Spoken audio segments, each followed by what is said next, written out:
அனைவருக்கும் வணக்கம். 90s காலகட்டத்தில் ஒரு அழகான கிராமம் இருக்கு. அந்த கிராமத்தில் இரவு ஆயிடுச்சு அப்படின்னா யாருமே வீட்டை விட்டு வெளியே வர மாட்டாங்க. இதுக்கான காரணம் என்ன அப்படின்னா, வீரபத்ரா அப்படின்ற ஒரு கடவுளை இவங்க வணங்கிட்டு இருக்காங்க. அந்த கடவுள் இரவு ஆயிடுச்சு அப்படின்னா நம்மள காத்துக்கிட்டு இருக்கு. அந்த தப்பு செஞ்சவங்களை தண்டிச்சிரும் அப்படின்ற மாதிரி மக்கள் எல்லாரும் நம்பிக்கிட்டே இருக்கும்போது பல அமானுஷ்யமான மரணங்கள் ஏற்பட ஆரம்பிக்குது. இது எல்லாத்துக்குமே கடவுள் தான் காரணம் அப்படின்ற மாதிரி மக்கள் நம்பிக்கிட்டே இருக்கும்போது இங்கதான் படத்தோட நாயகி உள்ள வராங்க. இதுக்கு பின்னாடி இருக்க மர்மங்களை தேட ஆரம்பிக்கிறாங்க. எக்கச்சக்கமான ட்விஸ்டுகள் அவங்களுக்கு காத்துக்கிட்டு இருக்கு. ஸோ இது எல்லாத்தையும் தான் நாம இந்த வீடியோல பார்க்க போறோம். இந்த சீரிஸோட பேர் பார்த்தீங்கன்னா வீரபத்ராணி ரகசியம் அப்படின்றது தெலுங்குல அவைலபிளா இருக்க ஒரு சீரிஸ். சரி, இப்போ இந்த கதைக்குள்ள போயிடலாமா? ரைட். இந்த சீரிஸோட ஸ்டார்டிங் சீன்ல ஒரு சின்ன பையனை நமக்கு காமிக்கிறாங்க. கை குழந்தையா இருக்க அவனோட தங்கச்சிக்கு விளையாட்டு எல்லாம் காமிச்சுக்கிட்டே இருக்கும்போது குழந்தை பயங்கரமா அழுதுகிட்டே இருக்கு. ஒரு பக்கம் இவனோட அம்மா வேலைகள் எல்லாத்தையும் முடிச்சுட்டு இன்னும் கொஞ்சம் தான் இருக்கு, நீ உன்னோட தங்கச்சியை பார்த்துக்க முடியுமாடான்னு கேட்டுக்கிட்டே இருக்கும்போது வெளியில இந்த பையனை கூட்டு போகணும் அப்படின்றதுக்காக ஒரு சின்ன பையன் வந்திருக்கான். சோ ரெண்டு பேரும் சேர்ந்து விளையாடணும் அப்படின்ற மாதிரி முடிவு பண்ணிட்டாங்க போல. இவன் பொறுமையா நடந்து போய்கிட்டே இருக்கும்போது அவங்களோட பாட்டி அப்படின்ற ஒரு கேரக்டர் இவனை பாக்குறாங்க. வெளியில போன அப்படின்னா தோலை உரிச்சிருவான்னு மிரட்டும் போது அந்த பையன் அப்படியே தெரியாதனமா வெளியில போய் கூட இருக்க பையனோட கண்ணாமூச்சி விளையாடிக்கிட்டே இருக்கும்போது நைட்டு நேரம் ஆச்சு அப்படின்னா யாருமே வெளியே வர மாட்டாங்க. ஆனா அதை தாண்டி இந்த ரெண்டு பசங்களும் விளையாடிக்கிட்டே இருக்கும்போது அந்த ரெண்டாவது பையனோட அம்மா வராங்க. நான் உனக்கு எத்தனை வாட்டி சொல்லியிருக்கேன் நைட்டு நேரத்துல வெளியே வராதேன்னு. நான் என்ன பண்றேன் பாருன்னு மிரட்டி கூட்டு போய்கிட்டே இருக்கும்போது இந்த குட்டி பையன் இருக்கான் இல்லையா, கண்ணை திறந்து பார்க்கும்போது அங்க யாருமே இல்லை, கூட்டு வந்தவனை காணும். அவன் எங்க போனான்னு தெரியலையே அப்படின்ற மாதிரி பயந்து பயந்து போய்கிட்டே இருக்கும்போது ஊருக்கு வெளியில, அதாவது எல்லை பகுதியில வீரபத்ரா அப்படின்ற ஒரு கடவுளோட கோயில் இருக்கு. அந்த கோயில் கிட்ட போற அந்த பையனோட பேரை சொல்லி கத்திக்கிட்டே இருக்கும்போது திடீர்னு அந்த இடத்துல ஒரு பெரிய பெரிய உருவம் ஒண்ணு தோண ஆரம்பிக்குது. பயந்து போறான். அது கூடவே அங்க ஒரு அசைக்க முடியாத அளவுக்கு இவனை விட ரொம்ப பெருசா ஒரு மணி இருக்கு. அது எல்லாத்தையும் இவன் பார்த்து பயத்துல நின்றுகிட்டே இருக்கும்போது அப்படியே கட் பண்ண ஒரு 20 வருஷம் கழிச்சு வீரபத்ராயபுரம் அப்படின்ற இந்த ஊரையே மறுபடியும் காமிக்க ஆரம்பிக்கிறாங்க. சோ இந்த ஊர்ல இன்னமும் அந்த மித் போக்கிட்டே தான் இருக்கு. அது கூடவே ஊர்ல இருக்க பெரிய மனுஷன் அந்த ஊர்ல ஒரு ஸ்கூல் இருக்கு, எப்ப வேணா இடிஞ்சு போகலாம் அப்படின்ற ஒரு நிலைமையில இருக்கு. அதை பார்த்துட்டு இந்த விஷயங்கள் எல்லாத்தையும் நம்ம எம்எல்ஏ கிட்ட சொல்லணும். நம்ம ஊருக்கு ஒரு புது பள்ளிக்கூடம் தேவை அப்படின்ற மாதிரி பேசிக்கிட்டே இருக்கும்போது கூட இருக்கவங்க உங்களோட பொண்ணு ஊர்ல இருந்து வந்துட்டாங்களான்னு கேட்க வந்துகிட்டே இருக்காங்க. அவங்க இருட்டுறதுக்குள்ள வந்தா ரொம்ப ரொம்ப நல்லா இருக்கும் அப்படின்ற மாதிரி ஏதோ ஒரு பயத்தோட இவர் பேசிக்கிட்டே இருக்கும்போது பேரலா கற்பனா ஊருக்குள்ள ஒரு பஸ் வந்துகிட்டு இருக்கு. அண்ட் பயங்கரமா மேடு பள்ளத்துல இறங்கி வந்துகிட்டே இருக்கும்போது அதுல இருக்க ஒரு ரெண்டு மெயின் கேரக்டர் கிட்ட போக ஆரம்பிக்குது. இந்த ஊர் பெரிய மனுஷனோட பொண்ணான கல்பனா அப்படின்றவங்க நீங்க மாடர்னா உட்காந்துக்கிட்டு இருக்காங்க இல்லையா, அவங்களோட பேர் வெண்ணிலா அப்படின்றது. கல்பனா கூட வந்துகிட்டு இருக்காங்க. இதுக்கான காரணம் என்ன அப்படின்றது இப்போதைக்கு சொல்லாம இவங்க டிராவல் பண்ணிக்கிட்டு அங்க இருக்க எல்லா இடங்களையும் போட்டோ எடுத்துக்கிட்டே இருக்கும்போது அந்த பஸ்ல நிறைய உட்கார்றதுக்கான இடம் இருக்கு. ஆனா ஒரு சிலர் மட்டும் பஸ்ஸுக்கு கீழே உட்காந்துக்கிட்டே இருக்கும்போது இந்த விஷயத்த வெண்ணிலா கவனிக்கிறாங்க. மேல இடம் இருக்கும்போது நீங்க மேல உட்காரலாம் இல்லையா, எதுக்காக கீழே உட்காந்துக்கிட்டு இருக்கீங்கன்னு கேட்கும்போது அங்க இருக்க எல்லாரும் இவங்களை ஒரு மாதிரி திரும்பி பார்த்துக்கிட்டே இருக்கும்போது கல்பனா எங்க ஊர்ல பல நடைமுறைகள் ஃபாலோ பண்ணிட்டு இருக்காங்க, இந்த விஷயத்துலதான் நீ தலையிட வேண்டாமே சொல்லும்போது இவங்களோட கேரக்டர் பார்த்தீங்கன்னா விதண்டாவாதமா இருக்கும். இதை ஒண்ணு பண்ணணும், இதை ஒண்ணு பண்ணக்கூடாது அப்படின்ற மாதிரி யாராவது ரெஸ்ட்ரிக்ட் பண்ணாங்கன்னா ஏன் எதுக்கு அப்படின்னு எக்கச்சக்கமான கேள்விகள் இவங்க கேட்டுக்கிட்டு தான் இருப்பாங்க போல. அப்படியே கற்பனை அந்த ஊருக்கு வந்து இறங்கிட்டாங்க. உங்க ஊர் பஸ்ல வந்தாலே பிரசவம் ஆறவங்களுக்கு கண்டிப்பா குழந்தையே பிறந்துரும் போலயே அப்படின்ற மாதிரி கிண்டல் பண்ணிக்கிட்டு அங்க டிராவல் பண்ண ஆரம்பிக்கிறாங்க. அப்பதான் கல்பனாவோட அண்ணனான கார்த்திகேயா அப்படின்ற ஒருத்தர் டிராக்டரோட வர ஆரம்பிக்கிறாரு. நான் நீ மட்டும் தான் நம்ம வருவேன் நினைச்சேன், உன்னோட ஃப்ரெண்டோட வந்திருக்கியாரு வண்டியில கூட்டு போய்கிட்டே இருக்கும்போது கல்பனா ரொம்ப வருஷம் கழிச்சு இந்த ஊருக்கு வந்திருக்காங்க. வீரபத்ரா கோயிலுக்கு போயிட்டு போலாமேனா ஒரு 5 நிமிஷம் தான் ஆகும் சொல்ல இவர் யோசிக்கிறாரு. ஏன்னா அங்க இருந்து கிளம்பி வீட்டுக்கு போனோம் அப்படின்னா இருட்டிடும், இருட்டுறதுக்குள்ள போகணுமேமா ஒண்ணு பண்ணலாம், நான் சீக்கிரமா கொண்டு போறேன், நீங்க பார்த்துட்டு உடனடியா ஏறிடுங்கம்மா அப்படின்னு மாதிரி சொல்லிட்டு அந்த இடத்துக்கு போக ஆரம்பிக்க அதே இடத்துல இவங்க போறதுக்கு முன்னாடி அந்த கோயில்ல ஒரு நபர் குறி கேட்டுக்கிட்டு இருக்காரு. அதாவது இந்த ஊர்ல தண்டோரெல்லாம் போடுவா இல்லையா, அவரோட பையனுக்கு சீக்கிரமா கல்யாணம் ஆகணும், இதுக்கு வீரபத்ரா தான் துணை நிக்கணும் அப்படின்ற மாதிரி அங்க இருக்க பூசாரி கிட்ட கேட்டுக்கிட்டே இருக்கும்போது இந்த கடவுள் எதை நினைக்கிறாரோ, அதாவது வீரபத்ர கடவுள் நினைக்கிறது கண்டிப்பா நடக்கும்பா, நீ ஒன்னும் கவலைப்படாத, உன் பையனுக்கு சீக்கிரம் கல்யாணம் ஆகும் அப்படின்ற மாதிரி பேசி அனுப்பும் போது கல்பனாவா அவங்களோட அண்ணனும் இங்க வர ஆரம்பிக்கிறாங்க. ரெண்டு பேரும் கடவுளை வழிபடணும்னு போக இதுல எல்லாம் வெண்ணிலாக்கு உடன்பாடு இல்லை. இதனால ஓரமா நின்று போட்டோஸ் எல்லாம் எடுத்துக்கிட்டே இருக்கும்போது அவங்களோட கண்கள்ல அந்த பெரிய பெரிய மணி இருக்கு இல்லையா, அது தென்பட ஆரம்பிக்குது. என்ன விசித்திரமா இருக்கு, இவ்வளவு பெருசா நான் பார்த்ததே கிடையாது அப்படின்ற மாதிரி வெட்ட அதை அடிக்கணும்னு போகும்போது அங்க இருக்க எல்லாருமே இதை தடுக்கணும்னு ஓடி வராங்க. இதுக்கான காரணம் என்ன அப்படின்றது தெரியாம ஒரு மாதிரி ஷாக்கா நின்றுகிட்டே இருக்கும்போது இந்த மணியை ஊர் மக்கள் யாருமே அடிக்க மாட்டாங்க. இதை அடிக்கிறது ஒரே ஒரு ஆள் தான், அதுவும் எங்க கடவுளான வீரபத்ரா அப்படின்ற மாதிரி சொல்ல நாயகிக்கு ஒன்னும் புரியல. கடவுள் வந்து மணி அடிப்பாராம். அவர் எதுக்காக இது எல்லாத்தையும் பந்துன்னு கேட்க ஊருக்குள்ள பாவம் யாராவது பண்ணிட்டாங்க அப்படின்னா அவங்கள இந்த கடவுள் தண்டிச்சிருவாரு. தண்டிச்சதுக்கு அப்புறம் தான் இந்த மணி ஒலிக்கப்படும். அந்த மணி ஒலிக்கிறப்பெல்லாம் ஊருக்குள்ள ஒரு பாவப்பட்டவ இறந்து போயிட்டான் அப்படின்ற மாதிரி மக்கள் எல்லாரும் நம்பிக்கிட்டு இருப்பாங்க. வந்து பார்க்கும்போது ஒரு நபரோட சடலம் இங்க இருக்கும். ஸோ இதனால மட்டுமே தான் இந்த மாதிரியே யாருமே அடிக்கிறது இல்லை அப்படின்ற மாதிரி இவங்க சொல்லும் போது நாயகிக்கு இது மேலெல்லாம் சுத்தமா நம்பிக்கையே இல்லை. ஊர் மக்கள் மூட நம்பிக்கையில இருக்காங்க அப்படின்ற மாதிரி இவங்களோட, அதாவது கல்பனாவோட வீட்டுக்கு போக ஆரம்பிக்க. கல்பனாவுக்கு கடைசியா ஒரு தங்கச்சி இருக்காங்க, அவங்களோட பேர் காவியா அப்படின்றது. அவங்கள மீட் பண்றாங்க. அது கூடவே அப்பா அம்மா எல்லாருக்கிட்டையும் கொஞ்சம் பேசிக்கிட்டே இருக்கும்போது அப்பா இருக்கா இல்லையா, இரவு நேரத்துல யாரும் வெளியே போகக்கூடாது, இந்த கட்டுப்பாடை அவகிட்ட நீ சொல்லி தரமா கூப்பிட்டு வந்தேன்னு கேட்க நாயகிக்கு இப்பயும் புரியல. ஏன் நைட் ஆனா இப்படி பயப்படுறாங்களே அப்படின்னு மாதிரி ஒரு ஜோன்ல நின்றுகிட்டே இருக்கும்போது அந்த இடத்துல கை இல்லாத நிலையில ஒருத்தர் வந்து நிக்க. இதை பார்த்ததும் இவங்க பயந்து போயிடுறாங்க. அந்த சமயத்துலதான் நீ பயப்படுற அளவுக்கு ஒன்றும் இல்லமா, இது எங்களோட சித்தப்பா அப்படின்னு மாதிரி சொல்ல அவர் ஒரு மாதிரி முறைச்சுக்கிட்டு அங்கிருந்து நடக்க ஆரம்பிக்கிறார். அப்படியே இந்த தண்டோரா போடுற நபர்னு சொன்னா இல்லையா, ஊர் மக்கள் எல்லார்கிட்டயுமே இரவாயிடுச்சு. இனிமேல் யாரும் வெளியே வரக்கூடாது, கதவை லாக் பண்ணிட்டு தூங்குங்க அப்படின்னு மாதிரி தண்டோரா தன்னோட பையனோட சேர்ந்து போட்டுக்கிட்டே இருக்கும்போது இதை அங்க இருக்கிறவங்க கவனிக்கிறாங்க. நீ தான் இந்த வேலையை பாக்குற அப்படின்னா அவனோட பையனை எதுக்காக எங்க கூட்டு வந்தேன்னு கேட்க, நாளைக்கு நான் இல்லாம போயிட்டேன் அப்படின்னா பையன் தரமா இதை பண்ணணும், அதனாலதான் என் கூடயே வச்சுக்கிட்டு சுத்துறேன்னு சொல்ல, அதெல்லாம் அப்புறம் பார்த்துப்பாயா, நீ அவனை வீட்டுக்கு அனுப்பேன்னு சொல்லும் போது அந்த பையன் அங்க இருந்து போக ஆரம்பிக்கிற. இவர் தெரு தெருவா இந்த விஷயங்கள் எல்லாத்தையும் சொல்லிட்டு பயணிச்சுக்கிட்டே இருக்கும்போது இந்த பக்கம் ஹீரோயின் கிட்ட போக ஆரம்பிக்குது. அவங்க தங்கணும் அப்படின்றதுக்காக ஒரு ரூமை கொடுக்குறாங்க. அந்த இடத்துக்கு போய் இவரோட பொருட்கள் எல்லாத்தையும் எடுத்து வச்சுக்கிட்டே இருக்கும்போது கையில பல வருஷத்துக்கு முன்னாடி எழுதின ஒரு லெட்டர் இருக்கு. அதை படிக்க ஆரம்பிக்கிறாங்க. அதாவது அவங்க பார்க்கும்போதே அதுல என்ன இருக்கு அப்படின்றத நமக்கு தெரியப்படுத்திட்டாங்க. ராமசாமி அப்படின்ற ஒருத்தர் அவரோட காதலிக்காக எழுதியிருக்காரு, உன்னை விட்டு பிரிஞ்சாலும் என்னைக்குமே நான் உன்னோட நினைவுல தான் இருப்பேன் அப்படின்ற மாதிரி எழுதியிருக்கும். அது மட்டும் இல்லாம இந்த வீரபத்ரபுரம் அப்படின்ற ஊர் பேர் இருக்கு இல்லையா, இந்த ஊர்ல இருந்து தான் அந்த மனுஷன் இந்த லெட்டர் எழுதி இருக்காருன்னு இருக்கும். ஸோ இவரை தேடிதான் இவங்க வந்திருக்காங்க போல அப்படின்றத நமக்கு தெரியப்படுத்திட்டு அப்படியே கற்பனை இந்த ஃபேமிலியோட உட்காந்து இவங்க சாப்பிட்டுக்கிட்டே இருக்கும்போது அந்த சமயம் பார்த்து ஊர் கோயில்ல இருக்காத மாதிரி இருக்கு இல்லையா, அப்படி பயங்கரமா அடிக்க ஆரம்பிக்குது. ஊர் மக்கள் எல்லாத்துக்கும் இந்த சத்தம் கேட்டுக்கிட்டே இருக்க பயந்து போறாங்க. நம்ம கடவுளோட கைகளால எந்த பாவம் பண்ணவ இறந்திருப்பானோ அப்படின்ற மாதிரி பயந்து ஓடி போய் பார்க்கும்போது தண்டோரா போட்டுக்கிட்டு இருந்த நபரோட பையன் அங்கிருந்து போனார் இல்லையா, அவரோட தலை ஒரு பக்கத்துல உடம்பு இன்னொரு பக்கத்துல துடிச்சுக்கிட்டு இருக்கு அப்படின்றத மக்கள் எல்லாரும் கவனிக்கிறாங்க. அப்படி பயந்து நின்றுகிட்டே இருக்கும்போது அந்த சின்ன பையனோட பிளாஷ்பேக், இந்த பையனோட பின்னாடி ஒரு பெரிய பெரிய உருவம் நின்றுகிட்டு இருந்தது அப்படின்றத காமிச்சாங்க இல்லையா, அந்த உருவம் இவனை அப்படியே ஷோல்டர் மேல உட்கார வச்சு பயணிக்க ஆரம்பிக்குது. நீங்க வந்ததுக்கு அப்புறம் தான் எனக்கு கொஞ்சம் தைரியமா இருக்கு, இந்த தைரியம் எனக்கு ரொம்ப நாள் இருந்தா ரொம்ப சந்தோஷமா இருக்கும் அப்படின்ற மாதிரி பேசிக்கிட்டே இருக்கும்போது ஆமா உங்களோட பேர் என்னன்னு கேட்க அவரும் கணீர் குரலால வீரபத்ரன் அப்படின்ற மாதிரி சொல்லி அந்த குழந்தைய ஊர் எல்லை வரைக்கும் தூக்கிட்டு போய் நிறுத்திட்டு ஊர் எல்லை வந்துருச்சு, திரும்பி உன்னோட வீட்டுக்கே நீ பயணிக்கலாம்னு சொல்லும் போது குழந்தை பயப்படுது. இந்த நேரம் வரைக்கும் நீங்க என் கூட இருந்தீங்க, பயம் இல்ல, இப்ப திரும்பி போகணும் அப்படின்னா பயமா இருக்கு, என் கூட யாராவது வந்தாகணுமேனு சொல்லும் போது அந்த வீரபத்ரன் இருக்காலியா அவரோட கைகள்ல இருக்க அந்த அருவாள் எடுத்து இந்த சின்ன பையனுக்கு கொடுக்கும் போது அந்த சின்ன பையன் அப்படியே தேய்ச்சிக்கிட்டு வீட்டுக்கு போக ஆரம்பிக்கிறான். வீட்டுல ஒரு ஓரமா எடுத்து வைக்கும் போது அங்க இருக்க எல்லாருமே இவரை காணோன்னு தேடிக்கிட்டே இருந்தாங்க. இப்ப போனதும் அப்பா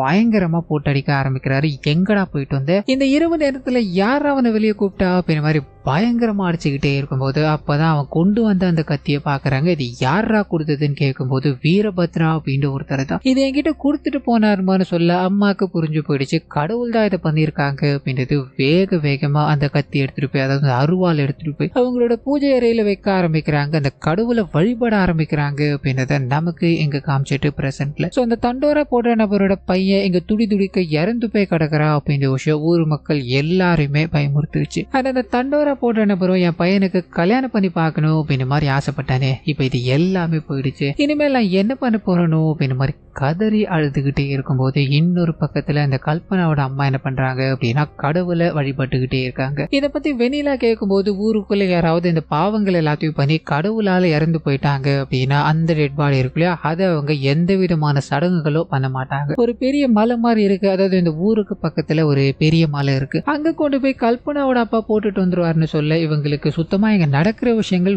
ஒண்ணுமே புரிஞ்சுக்க முடியல. முதல்ல கடவுள் கொலை பண்ணுது அப்படின்ற மாதிரி சொன்னாங்க, எங்க கொலையே நடந்து போயிடுச்சு, கடவுள் பண்ண கொலைக்கு எதுக்காக இவர் இந்த வேலைகள் எல்லாத்தையும் பண்ணுன்னு கேட்கும் போது இது எங்களோட முன்னோர்கள் பண்ணிட்டு போன சாபங்கள் தாமா, அந்த சாபம் இன்ன வரைக்கும் தொடர்ந்துகிட்டு இருக்கு அப்படின்னு மாதிரி கல்பனாவோட அம்மா ஏதோ ஒரு விஷயத்த நினைச்சு இது எல்லாத்தையும் சொல்லிக்கிட்டே இருக்கும்போது பேரலா இங்க அந்த நபர் இறந்து போயிட்டார். இவருக்கு இறுதி சடங்குகள் எதுவுமே பண்ணக்கூடாது, இவரோட உடலை கொண்டு போய் மலையில போட்டுட்டு வரணும் அப்படின்ற மாதிரி அதுக்குண்டான வேலைகள் இங்க நடந்துகிட்டே இருக்கும்போது தன்னோட பையனுக்கு எந்த சடங்கும் தன்னால செய்ய முடியாம போயிடுச்சு அப்படின்னு மாதிரி அந்த தண்டோரா போடுற நபர் இருக்கா இல்லையா, இந்த பெரிய மனுஷனோட வீட்டுல வந்து பயங்கரமா அழுதுகிட்டே இருக்கும்போது அவருக்கு ஆறுதல்கள் எல்லாத்தையும் வெண்ணிலா தான் சொல்லிக்கிட்டு இருக்காங்க. இதே சமயத்துல இப்போ ஊருக்குள்ள யாரும் இல்லை, ஏன்னா எல்லாரும் கோயிலுக்கு போயிட்டாங்க. இதை பயன்படுத்தி ஒரு திருட்டு கும்பல் என்ன பண்றாங்க அப்படின்னா ஊருக்குள்ள இருக்க எல்லாரோட வீட்டுக்கு போய் அங்க இருக்க சர்டிபிகேட் அண்ட் பணம் நகை அப்படின்ற எல்லாத்தையுமே கொள்ளையடிக்க ஆரம்பிக்கிறாங்க. கடைசியா இந்த பெரிய மனுஷனோட வீட்டுக்கு போகும்போது நாயகியும் அந்த தண்டோரா நபரும் வெளியில உட்காந்துக்கிட்டு இருக்காங்க. அதாவது வீட்டுக்கு வெளியில உட்காந்து அழுதுகிட்டு இருக்காரு. இவங்க சமாதானப்படுத்திக்கிட்டு இருக்காங்க. இவங்களோ வீட்டுக்குள்ள ஆள் இருக்காங்க, நம்ம கொஞ்ச நேரம் வெயிட் பண்ணி பார்க்கலாம்னு சொல்லும் போது இவங்க இறுதி சடங்கு தான் பண்ண முடியல. அட்லீஸ்ட் உங்களோட பையனையாச்சும் நீங்க பார்க்கலாமையா, வாங்க அங்க இருந்து போலான்னு கூட்டு போகும்போது இதை பயன்படுத்தி அந்த கொள்ளையர்கள் உள்ள போய் அங்க இருக்க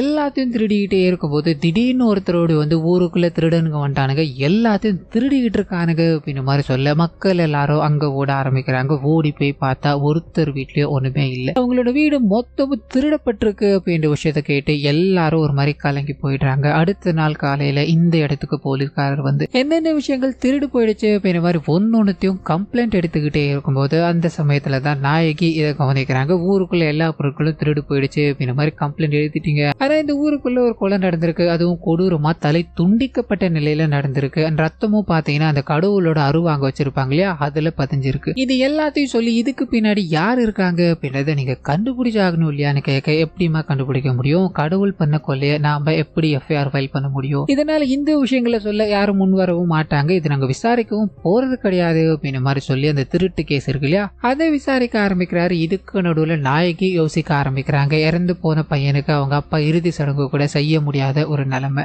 இறந்து போனவரை யார் கொலை பண்ணா, கடவுள் தான் கொலை பண்ணா அப்படின்னு மாதிரி மக்கள் எல்லாரும் நம்பிக்கிட்டு இருக்காங்க. இது சுத்தமா ஒரு மூட நம்பிக்கை. இதுக்கு பின்னாடி கண்டிப்பா ஒரு மர்ம நபர் இருக்கணும் அப்படின்றத புரிஞ்சுக்கிட்டு யார் கம்ப்ளைண்ட் கொடுக்கலன்னா என்ன நானே கொடுக்கறேன்னு முடிவு பண்ணி போலீஸ் ஸ்டேஷன் போறாங்க. இந்த நடந்துட்டு இருக்க கொலை எல்லாத்தையுமே கடவுள் பண்ண கிடையாது, ஒரு மர்ம நபர் தான் பண்ணிக்கிட்டு இருக்கார், அதுக்காக நான் ஒரு எஃப்ஐஆர் ஃபைல் பண்ண வந்திருக்கேன்னு சொல்ல போலீஸ்காரரோ இதுக்காக தான் காத்துக்கிட்டு இருந்தார். சோ அந்த வேலைகள்ல மும்முரமா இறங்க ஆரம்பிக்க மறுபடியும் அந்த சின்ன பையனோட பிளாஷ்பேக் உள்ள போகுது. பிரசன்ட்ல கல்பனாவோட அண்ணா அப்படின்னு மாதிரி கார்த்திகேயன் அப்படின்னு ஒரு கேரக்டர் காமிச்சாங்க இல்லையா, அவர் தான் இந்த சின்ன பையனா இருக்கும். சின்ன வயசுல இவர் விளையாடிக்கிட்டே இருக்கும்போது இவரோட சித்தப்பா என்ன பண்றார் அப்படின்னா கொஞ்சம் பணத்தை எடுத்து ஒளிச்சு வச்சுக்கிட்டு இவரோட அம்மாவை போய் சந்திக்கிறாரு. வட்டி காசு இவ்வளவுதான் கலெக்ட் ஆச்சுன்னு கொடுக்கும்போது அவங்க வெயிட்டை வச்சு இவன் ஏதோ ஒன்று பண்ணியிருக்கான் அப்படின்றத புரிஞ்சுக்கிட்டு அவரை அடிச்சு அந்த பணத்தை வாங்கும்போது இந்த ஒவ்வொரு வட்டி காசையும் நானா சுயமா சம்பாதிச்சது, இதுல எவனுக்கும் பங்கு கிடையாதுறான்னு அவரை திட்டி அனுப்பும்போது இந்த எல்லா விஷயங்களுமே கார்த்திகேயா இருக்கான் இல்லையா அவன் கவனிக்கிறான். ஒரு மாதிரி சிரிச்சுக்கிட்டே இருக்கும்போது அன்னைக்கு நைட்டு இந்த வயசானவங்க என்ன பண்றாங்க அப்படின்னா கையில ஒரு விளக்கு எடுத்துக்கிட்டு யாருக்கும் தெரியாம எங்கேயோ போய்கிட்டு இருக்காங்க அப்படின்னு மாதிரி இருக்கும். இதை அந்த குட்டி பையன் பார்க்கும்போது விசித்திரமா இருக்கு. இந்த நேரத்துல பாட்டி எங்க போறாங்கன்னு அவங்கள பின்தொடர்ந்துகிட்டே இருக்கு. இப்ப அப்படியே பிரசன்ட்ல ஹீரோயினை காமிக்க ஆரம்பிக்கிறாங்க. ஒரு குடும்பத்தை என்ன பண்றாங்க அப்படின்னா பணம் கொடுக்க முடியலன்னு அந்த இடத்துல இருந்து அடிச்சு துரத்த பாக்குறாங்க. இந்த விஷயத்த இவங்க கவனிக்கும் போது சின்ன வயசுல நடந்ததுக்குள்ள போக ஆரம்பிக்குது.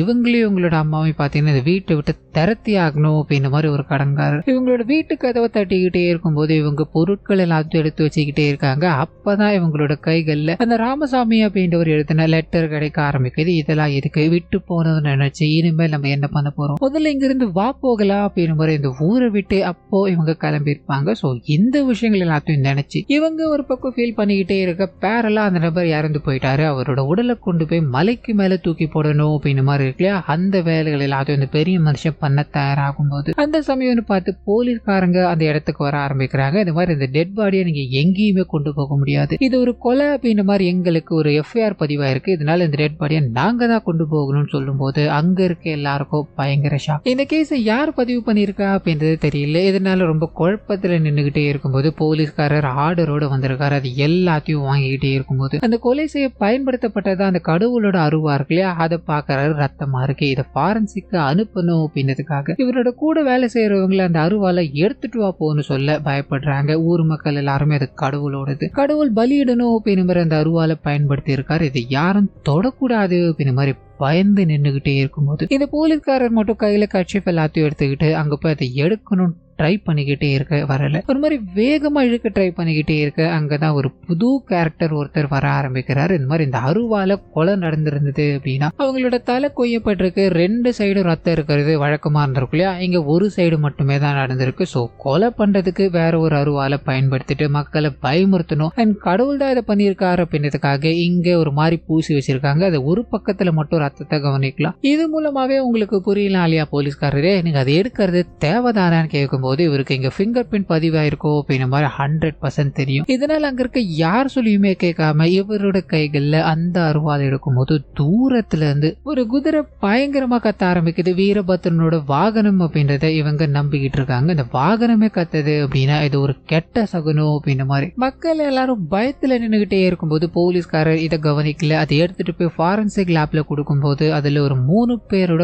கைரேகை பதிஞ்சிருக்கு அப்படின்றது தெரியுது. ஸோ இது நாள் வரைக்கும் இதை கடவுள் பண்ணிக்கிட்டு இருந்தார் அப்படின்ற மாதிரி நினைச்சுக்கிட்டே இருந்தவங்களுக்கு இப்ப 3 கைரேகை கிடைச்சிருக்கு. இது யாருடையது அப்படின்ற மாதிரி தேட ஆரம்பிக்க ஊருக்குள்ள பல கொடூரங்களை பண்ணிட்டு இருக்க செபாஸ்டியன் அப்படின்றவரோட பேரும் அவர் கேங்ல இருக்க ஒரு 2 பேரோட கைரேகை தான் இதுல பதிஞ்சிருக்கு அப்படின்ற மாதிரி இந்த பக்கம் போலீஸ்காரருக்கு இந்த விஷயங்கள் ரிவீல் ஆக, இன்னொரு பக்கத்துல இந்த திருட்டு கேங்கு போக ஆரம்பிக்குது. எல்லா விஷயங்களையும் நாங்க பக்காவா பிளான் பண்ணிக்கிட்டு இருந்தோம், நீ பொறுத்த மட்டும்தான் ஊருக்குள்ள திருடனுங்க வந்துட்டானுங்க அப்படின்ற மாதிரி போட்டு கொடுத்தேன், ஒரு நான் எப்படிடா உயிரோட விட முடியும் அப்படின்ற மாதிரி அங்க இருக்க ஒரு நபரை போட்டு பயங்கரமா அடிச்சுக்கிட்டே இருக்கும்போது கடவுளோட பெயரால நீங்க கொடுமைகள் எல்லாத்தையும் பண்ணிக்கிட்டு இருக்கீங்க, இதை கண்டிப்பா ஒரு நாள் நான் வெளிக்கொண்டு வராம விட மாட்டேன்டா அப்படின்ற மாதிரி சொல்லிக்கிட்டே இருக்க இவனுக்கு கடுப்பாக்குறானுங்க. அந்த மனுஷன் சாகர லெவலுக்கு எல்லா கொடுமைகளையும் பண்ணிக்கிட்டே இருக்கு. அந்த சமயத்துலதான் இவங்க மேல, அதாவது கடவுள் மேலே ஒருத்தவங்க எஃப்ஐஆர் போட்டிருக்காங்க, நடந்திருக்கிறது ஒரு கொலைதான் அப்படின்ற மாதிரி கேஸ கொடுத்திருக்காங்க. அது யார் என்ன அப்படின்றது நமக்கு உடனடியா தெரிஞ்சாகணும் அப்படின்ற மாதிரி அந்த கூட்டத்தோட தலைவன் அங்க இருக்க எல்லாத்தையும் அனுப்பும் போது பிளாஷ்பேக் உள்ள போக ஆரம்பிக்குது. அந்த பாட்டியை தேடி சின்ன பையன் போக்கிட்டே இருந்தான் இல்லையா, அந்த வீரபத்ராவோட கோயிலுக்கு பக்கத்துல போகும்போது கொள்ளையர்கள் இந்த இடத்துக்கு வர ஆரம்பிக்கிறாங்க. குழந்தை பார்த்து பயந்து நடங்கும் போது பட்டுன்னு அவங்களோட பாட்டி காப்பாத்தி ஒரு இடத்துல ஒளிஞ்சிக்கும் போது அந்த கொள்ளையர்கள் என்ன பண்றாங்க அப்படின்னா ஒரு வீட்டை பிளான் பண்றாங்க. அந்த வீட்டுக்குள்ள போறவங்க இருக்க எல்லாத்தையும் திருடுறோம் அப்படின்ற மாதிரி சொல்லிட்டு பயணிக்க ஆரம்பிக்க இந்த விஷயத்த இந்த கார்த்திகேயா அப்படின்ற குழந்தையோ அந்த பாட்டியும் கவனிக்கிறாங்க அப்படின்றத நமக்கு இங்க காமிச்சிட்டு பிரசன்ட்ல ஊர் மக்கள் எல்லாரோட வீட்லயும் திருடு போயிடுச்சு இல்லையா, இதனால மக்கள் ரொம்ப சிரமப்பட்டுக்கிட்டு இருக்காங்க. சர்டிபிகேட்டை கூட திருடிட்டு போயிட்டாங்க இல்லையா, இதனால எங்களோட பசங்களுக்கு கூட வேலை கிடைக்காம ரொம்ப சிரமப்பட்டுக்கிட்டு இருக்காங்க அப்படின்றது எல்லாத்தையும் கல்பனாவோட அப்பா கிட்ட புலம்பிக்கிட்டே இருக்கும்போது அவர் கண்டிப்பா உங்களுக்கான நல்லது நடக்கும், அது எல்லாமே திரும்பி கிடைக்கும் அப்படின்ற மாதிரி அனுப்பி வைக்க இது எல்லாத்தையும் வெண்ணிலா இருக்காங்களே கேட்டுக்கிட்டு இருக்காங்க. அதே சமயத்துல காவியா அப்படின்ற ஒரு சின்ன பொண்ணு இருந்தாங்களே அவங்க ஏதோ ஒரு லெட்டரை பார்த்து படிச்சு சிரிச்சுக்கிட்டே இருக்கும்போது அம்மா லெட்டர் யார்கிட்ட வந்தது, உங்களோட முகத்துல பயங்கர சிரிப்பு பார்க்க முடியுதுன்னு சொல்லும் போது இவங்க அப்படி இப்படின்னு பேசி மழுப்பிக்கிட்டே இருக்க கண்டுபிடிச்சிடுறாங்க. ஒரு நபர்கிட்ட இருந்து இந்த லெட்டர் வந்திருக்கு, ஒரு இடத்துல ஒண்ணு நான் மீட் பண்ணணும் அப்படின்ற மாதிரி அந்த லெட்டர்ல எழுதி இருக்கு. ஸோ ஹீரோயினை கூப்பிட்டுக்கிட்டு அவங்க கிளம்ப ஆரம்பிக்க அப்பதான் அந்த ஸ்கூல்ல மெயின்டைன் பண்ணிக்கிட்டு இருந்தா இல்லையா